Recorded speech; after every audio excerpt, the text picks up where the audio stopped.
Bismillahirrahmanirrahim. In the name of God is a noun and verb, the most merciful God, the bestower of mercy. O true believers, anticipate not any matter in the sight of God and his apostle, and fear God, for he both heareth and knoweth. And verse 2 here, before I say it, it's, how do we follow this in this age? Well, you don't have your opinion, or the opinion of the prophet. You don't say that, let's hear what I have to say. It's more important to hear what I have to say. No, it's... O true believers, raise not your voices above the voice of the prophet, neither speak loudly unto him in discourses ye speak loudly unto one another, lest your works become vain, and ye perceive not. Verily those who lower their voices in the presence of the apostle of God are those whose hearts God hath disposed unto piety. They shall obtain pardon and a great reward, as those who call on thee from without the inner apartments. The greater part of them do not understand the respect due to thee. So, yet another passage about being careful about your voices. People really avoid yelling out your house to people. You see it more and more in summer, but yelling out at people is not a respectful thing to do. If they wait with patience until thou come forth unto them, it will certainly be better for them. But God is inclined to forgive and merciful. O true believers, if a wicked man come unto you with a tale, inquire strictly, lest ye hurt people through ignorance, and afterwards repent of what you have done. And know that the apostle of God is among you. If he should obey you in many things, you would certainly be guilty of a crime. I'll leave it to a mistake. There's this song in the 80s that has this intro, and it's all, Father? Yes, son. What does regret mean? Well, the funny thing about regret is it's better to regret something you have done than something you haven't done. And then it goes on, which is horrible, horrible advice. You figure out what's going on before you pass things on. And know that the apostle of God is among you. If he should obey you in many things, you would certainly be guilty of a crime. And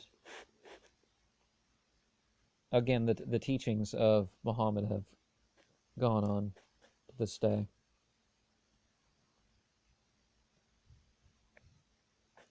But God hath made the faith amiable unto you, and hath prepared the same in your hearts, and hath rendered infidelity and iniquity and disobedience hateful unto you.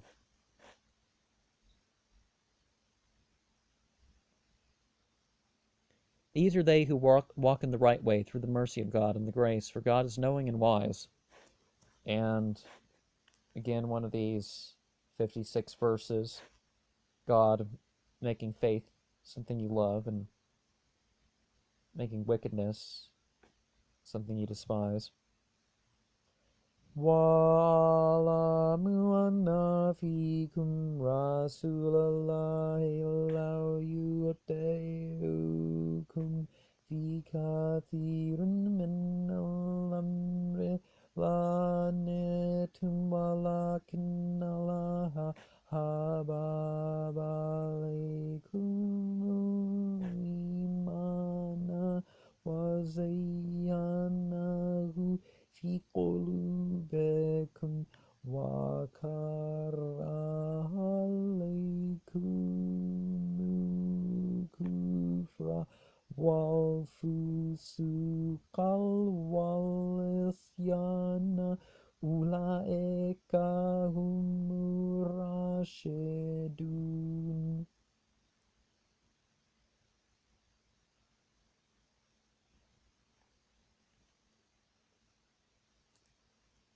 If two parties of the believers contend with another, do ye endeavor to compose the matter between them?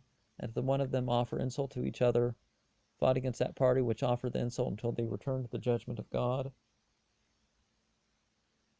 Oh, this is the grace of Allah and His favor, and Allah is all-knowing, all-wise. Fadlan min Allahi wa ni'amatan wallahu alimun hakim.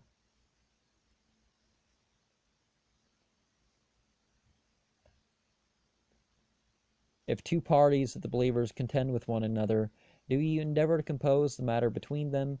And if one of them offer an insult unto the other, fight against that party which offered the insult until they return to the judgment of God. And if they do return, make peace between them with equity, and act with justice, for God loveth those who act justly. Verily, the believers are nothing but brothers. Okay, that would be verse 10. And verse 9. Yet another one of these verses. وَإِنْ طَائِفَتَانِ مِنَ الْمُؤْمِنِينَ اقْتَتَلُوا فَأَصْلِحُوا بَيْنَهُمَا فَإِنْ بَغَتْ إِحْدَاهُمَا عَلَى الْأُخْرَى فَقَاتِلُوا الَّتِي تَبْغِي حَتَّى تَفِيَ إِلَى أَمْرِ اللَّهِ فَإِنْ فَاءَتْ فَأَصْلِحُوا بَيْنَهُمَا بِالْعَدْلِ وَأَقْسِطُوا إِنَّ اللَّهَ يُحِبُّ الْمُقْسِطِينَ.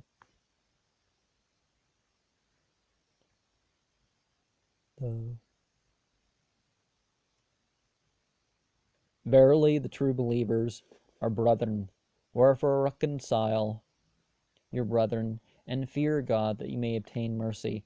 O true believers, let not men laugh men to scorn, who peradventure may be better than themselves, neither women other women, who may possibly be better than themselves, neither defame one another, nor call one another by appellations. An ill name is we charge with wickedness after having embraced the faith, and whoso repenteth not, they will be the unjust doers. And this is really done with the celebrities and everything, as people, we don't know them, they're a TV personality, or they're a politician or a sports star or something, so let's give them no insulting nicknames for anybody, whether you know them or not.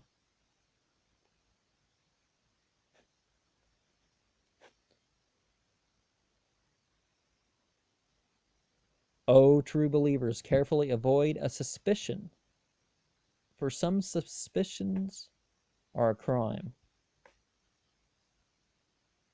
Don't assume, people, don't assume. Inquire not too curiously, neither let the one of you speak ill of another in his absence. Would any of you desire to eat the flesh of his dead brother? Some weird people have tried to twist this verse as, see, the Quran's inviting us to eat the dead flesh of our siblings when they die. Dead siblings. What's wrong with these people? Surely you would abhor it and fear God, for God is easy to be reconciled and merciful. O men, verily we have created you of a male and a female, and we have distributed you into nations and tribes, that you might know one another. Verily the most honorable of you in the sight of God is the most pious of you. And God is wise and knowing. The Arabs of the desert say, we believe. Answer, ye do by no means believe, but say, we have embraced Islam. And just as in the last thing, you say, is it the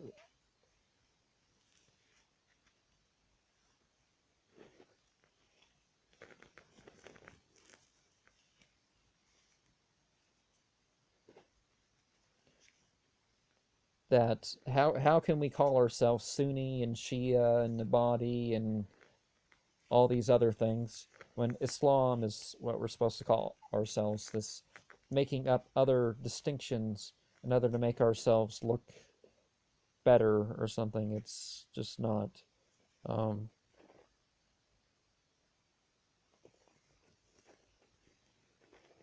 it's just not something that's right. We're not a sectarian faith. Sects have no such thing in Islam. There's categories of people, but let's not divide and let's not try to give ourselves one-upmanship by giving us spiritual titles.